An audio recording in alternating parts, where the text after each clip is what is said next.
संविधान में schedule areas अनुसूची को आइडेंटिफाई करके आदिवासियों को विशेषाधिकार दिया गया है जो दूसरे किसी को भी नहीं है। अनुसूची का शेड्यूल कास्ट को अनुसूचित जातियों से संबंधित फैसिलिटी दी गई है, मगर शेड्यूल ट्राइब को जो शेड्यूल कास्ट को फैसिलिटी है वो फैसिलिटी आदिवासियों को है ही, मगर इसके अलावा आदिवासियों को एक विशेष अधिकार बहाल किया गया है। वो उसके क्षेत्र में जहां संख्या आदिवासियों की ज्यादा है उस एरिया में, आदिवासी एरिया में अगर केंद्र सरकार ने कोई कानून पास किया, अगर राज्य विधानसभा ने कोई कानून पास किया और मान लो आदिवासी के विरोध में है, तो आदिवासियों की जो एडवाइजरी काउंसिल है उस काउंसिल को यह संविधान ने अधिकार दिया कि आदिवासी इलाके में उसको लागू करना है या नहीं करना है। एक प्रकार का वेटो पावर ट्राइबल काउंसिल को दिया गया है। इससे क्या होता है कि देश के पार्लियामेंट को सार्वभौम अधिकार है कोई भी कानून बनाने का, मगर उस कानून को आदिवासी इलाके में लागू ना करना अगर है तो ट्राइबल काउंसिल को रोकने का अधिकार है। इससे आप अंदाजा लगा सकते हो कि आदिवासी इलाके में कोई भी कानून आदिवासियों के विरोध में लागू नहीं हो सकता।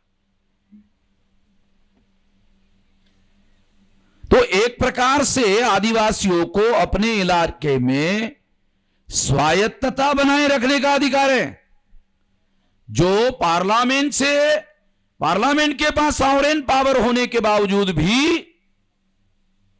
इतना बड़ा पावर आदिवासियों को बहाल किया गया है।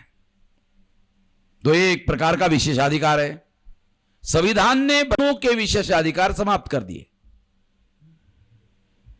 और आदिवासियों को विशेषाधिकार बहाल किए।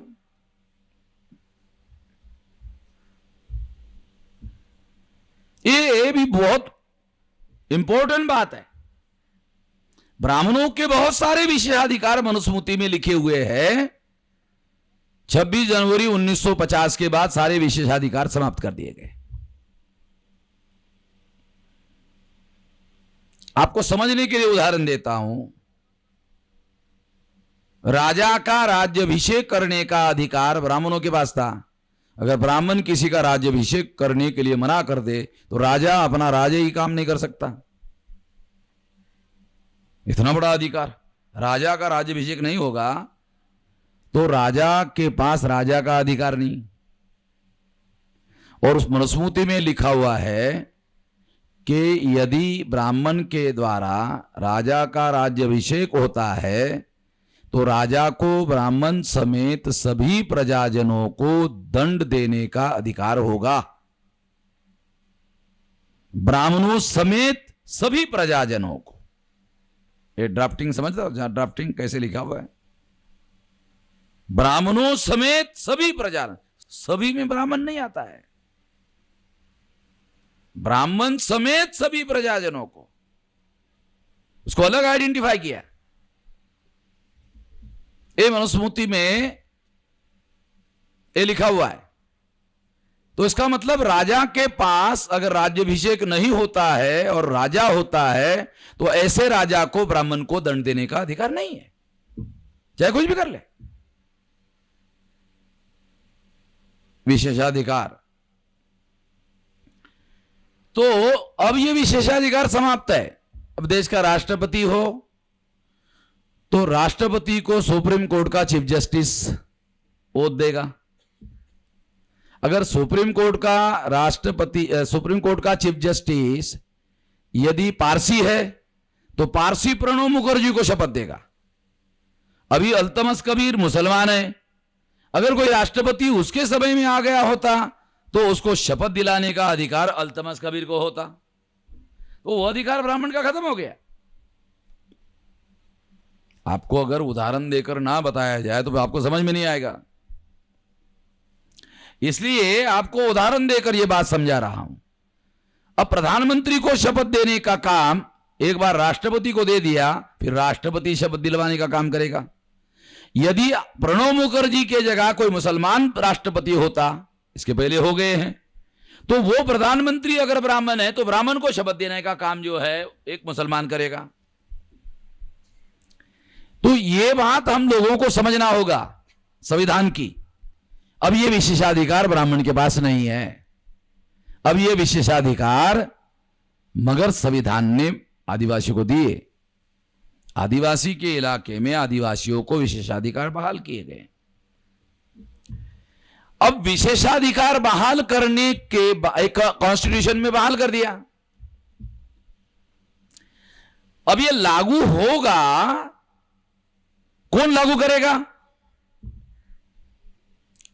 ट्राइबल एडवाइजरी काउंसिल ये लागू करेगा। ट्राइबल एडवाइजरी काउंसिल लागू करेगा। काउंसिल में कौन होगा? आदिवासियों का एमएलए होगा, आदिवासियों का एमपी होगा। अगर आदिवासियों का एमएलए और आदिवासियों का एमपी आदिवासियों के द्वारा अकेले आदिवासियों से ही चुना गया होता। हमारे एक जो रिटायर्ड है ना, मध्य प्रदेश से आए थे, वो यहां अभी भाषण करके गए हैं। तो रिटायर्ड का मतलब तो ये है कि बहुत सालों सर्विस किया होगा, 30 साल तो किया ही होगा। हो सकता है अधिकारी के तौर पे रिटायर हो गए हो। मान्यवर 40 साल अधिकारी थे। कौन से अधिकारी, कौन से लेवल के अधिकारी थे? सेक्शन ऑफिसर, सचिवालय में। चलो ठीक है, ऑफिसर थे। उदाहरण देने के लिए बता रहा हूं। अब ये जो आदिवासियों का ट्राइबल काउंसिल बनता है एमएलए और एमपी से।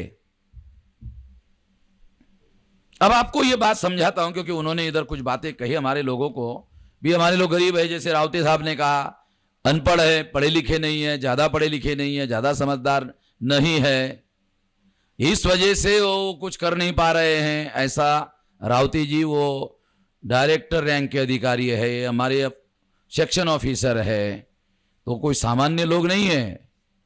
इसका मतलब काफी पढ़े लिखे लोग हैं। और इतने पढ़े लिखे होने के बावजूद भी उनके पास में सही जानकारी नहीं है। ये बताने के लिए उदाहरण बता रहा हूं। ये बहुत सीरियस बात है, इसलिए मैं बता रहा हूं। ये मामला उनको कम जानकारी है या जानकारी नहीं है, इसका नहीं है।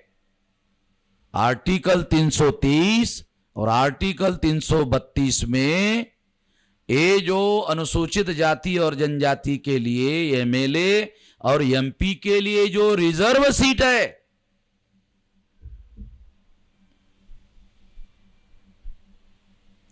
ये रिजर्व सीट में समस्या है, कॉन्स्टिट्यूशनल प्रॉब्लम है। 24 सितंबर 1932 को बाबा साहब आंबेडकर ने पहले, इसके पहले ये बताने के पहले एक और बात बता दूं। यदि आदिवासी ही आदिवासी को एमएलए चुन लेता, आदिवासी ही वोटर होता और आदिवासी ही कैंडिडेट होता, तो क्या होता? क्योंकि ये सिचुएशन आदिवासी को पता नहीं है।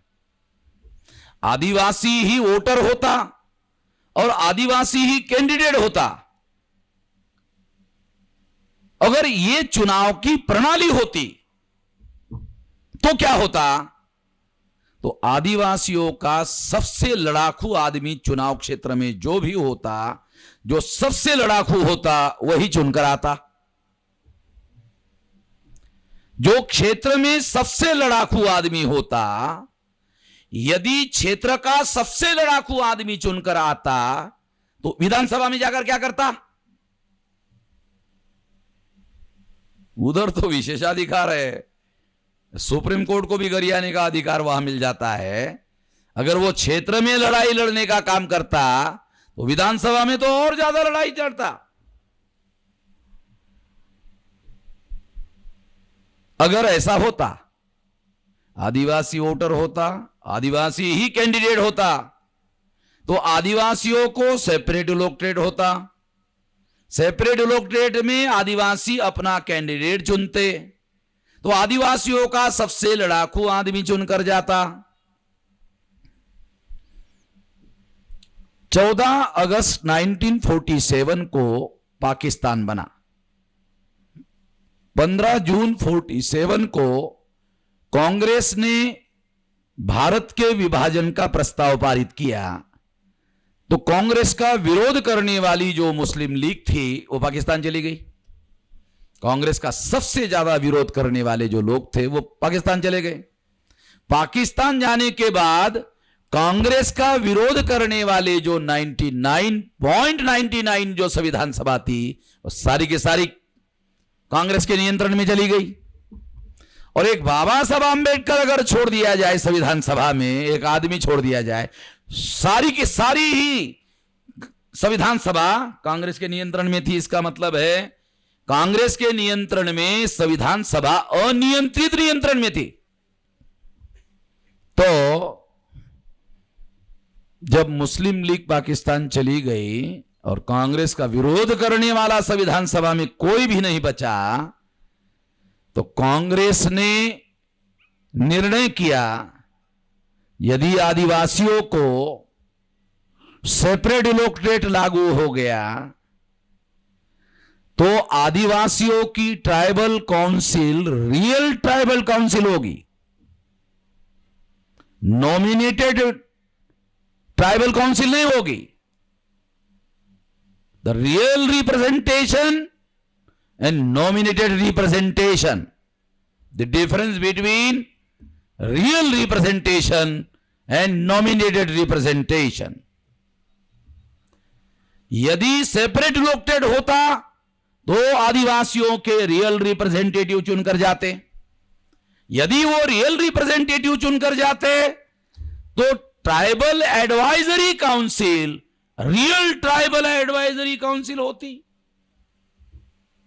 यदि रियल ट्राइबल एडवाइजरी काउंसिल होती तो संसद में पास किया हुआ कानून, विधिमंडलों में पास किया हुआ कानून जो आदिवासियों के विरोध में है वो ट्राइबल एरिया में बिल्कुल लागू नहीं होता।